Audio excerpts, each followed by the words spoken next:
All right, let's talk some Detroit Lions football. Should they be interested in Jamal Adams from the New York Jets, who requested the trade yesterday? We will revisit that. We also will talk about Josh Gordon. Should they be interested in him if he is reinstated? And also, Percy Harvin's out there. That's a conversation we haven't had.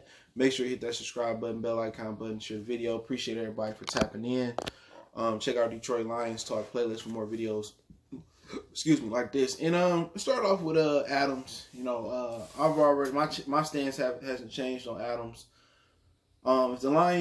If we knew the Lions was gonna be like 10-6, 11-5, and win a division this year, if that was a short thing, then I would entertain Adams. If we felt that the Lions was that close to winning a division or competing for a championship or winning a playoff game, then I would consider it. If we knew the status of Matthew Stafford's health, going into the season, we knew he was going to be healthy and be able to ride out for another two years minimum, then I would reconsider it. All those things leading up to me saying no to Jamal Adams.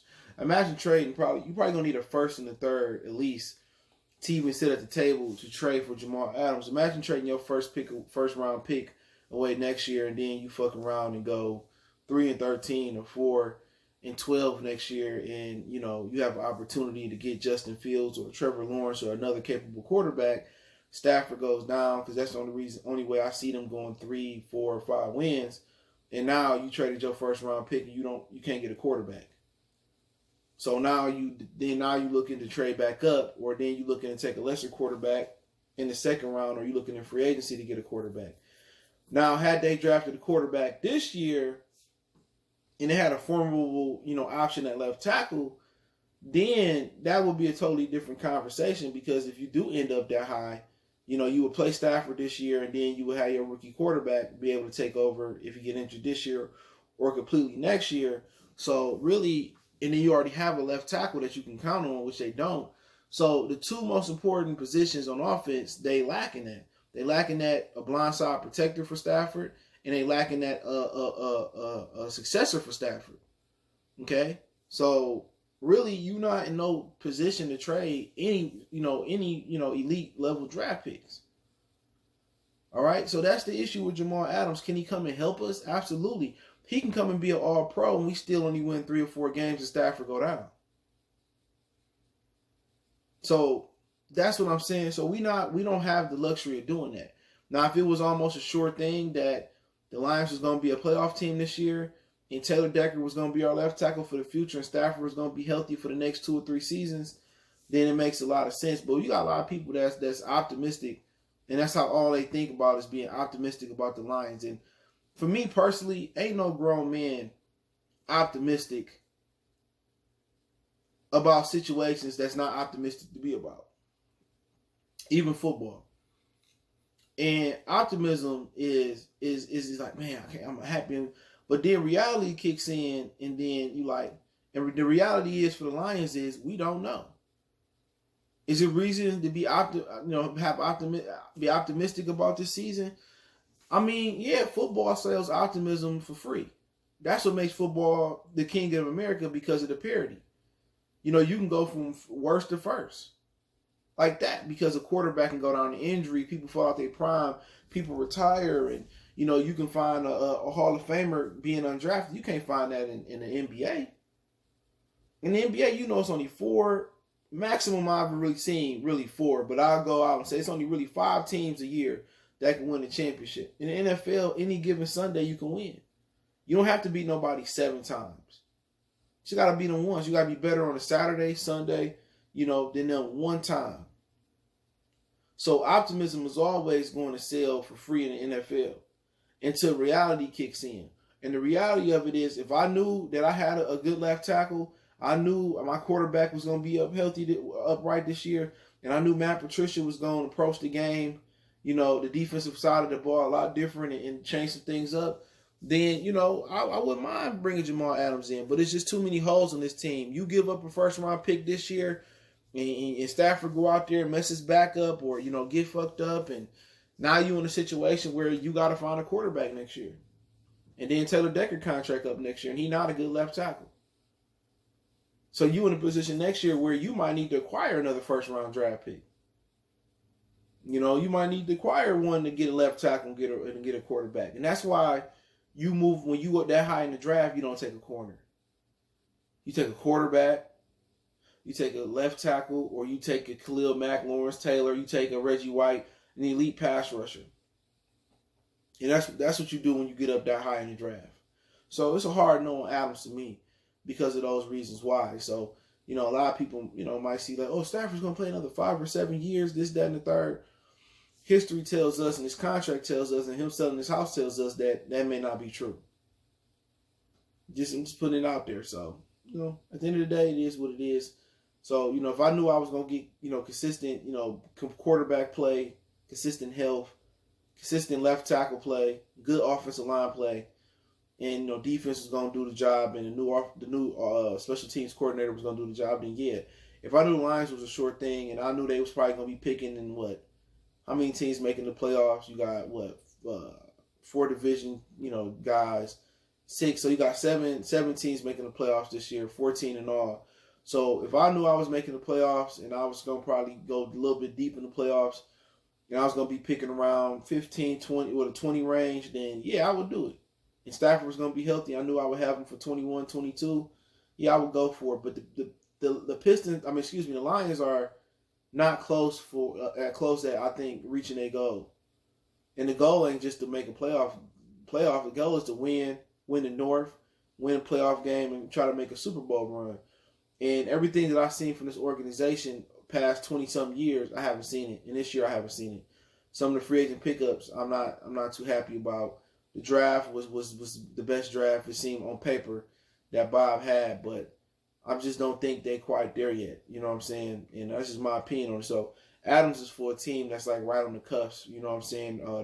Baltimore, Seattle, Tampa, teams of that nature. Maybe Minnesota, Green Bay. They need that extra push, but you got to pay them too. And it's a franchise that have to make a decision on paying Matthew Stafford after this year, because there ain't no quarterback that's top 12 or top 10, wherever you rank them at, that's the most valuable player to the Detroit Lions that we seen last year is playing on non-guaranteed money. Matthew Stafford is playing on non-guaranteed money, after the season. So they're going to have to rip him a contract and probably make him the highest paid quarterback to keep him in Detroit. He didn't sell his house for no reason. So, like I said before, I just don't think they're in a position. I don't think they're close enough for Adams to put him over the edge. And then also you got to pay Galladay. You know what I'm saying? So, like I said before, man, I just don't see them being that team in a position to get him. But we could talk about Josh Gordon. This is a guy I wanted them to get a couple years ago, but I just think it's a wrap. He keep, relapsing on marijuana. Obviously, they supposed to take marijuana off the banned substance list, but not completely. I believe, I can't remember, I read this. One of the concessions the players gave in the CBA was to take marijuana off the banned list, but you still can get in trouble for marijuana. So you still can get in trouble for weed. So they didn't completely take marijuana off the banned substance list. I think they reduced the testing to the beginning of the season. And if you get caught, you got to go through a program and you get fined and all this. So marijuana is not completely off the banned substance list. Therefore, Josh Gordon just seemed like he breaking down anyway. Don't seem like he fast. Don't seem like he coming in on us breaks. So for me, that's a hard no. I think Josh Gordon is finished. I think, he played better when he high. And I'm not just saying that to be funny. I think he truly played better when he high. So that's a hard no for me on Josh Gordon. I think, if Tom couldn't get the best out of him, if Russell couldn't get the best out of him, I don't really see Matthew Stafford getting the best out of him, or any quarterback getting the best out of him at this point. So I just don't see him being that guy no more. It's funny, man, how remember as a kid from Oklahoma State, Justin Blackmon let marijuana destroy his career. He'd rather smoke weed and go drink rather than put it aside and score touchdowns and make millions. And that's unfortunate. You know what I'm saying? And Mason Barkin getting on my nerves. He about to go for a nap. But I just think it's past that. If I'm a team and I desperately need a receiver, maybe so, but we don't desperately need a receiver. They got the new Tyreek Hill, as some people tell it, and Jamal Agnew. I say that with a lot of sarcasm.